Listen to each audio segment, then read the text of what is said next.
Once upon a time, in ancient Greece, there was a young man named Alexios.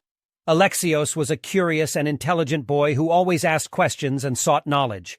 He spent his days exploring the world around him, asking questions, and trying to understand everything he saw. One day, Alexios decided to seek the advice of a wise philosopher, Aristotle. He wanted to know why people had such a strong desire for knowledge. Aristotle invited Alexios to his home and asked him to sit down. "Tell me, young man," Aristotle said, "why do you seek knowledge?" "I want to understand the world around me," Alexios replied. "Ah, I see," Aristotle nodded. "Well, let me tell you something. All men by nature desire knowledge. It is in our very nature to want to learn and understand. We want to know the truth, to understand the world around us, and to find meaning in our lives." Alexios listened carefully to Aristotle's words. He realized that he wasn't alone in his desire for knowledge. In fact, every person in the world had this desire. It was what made us human. "But why is knowledge so important?" Alexios asked.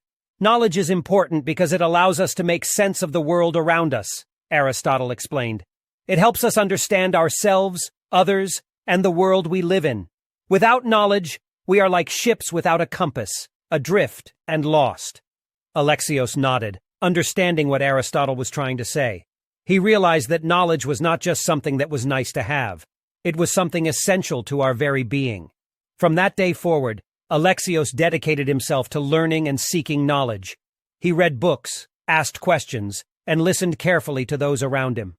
He understood that knowledge was not something that could be obtained in a day, a week, or even a year. It was a lifelong pursuit. Years passed, and Alexios became an old man. He had lived a full and happy life, filled with learning and discovery. As he lay on his deathbed, he thought about all the things he had learned over the years. He realized that the pursuit of knowledge had given his life meaning and purpose. And so, as he took his last breath, he smiled, knowing that he had lived a life worth living, a life dedicated to the pursuit of knowledge and understanding.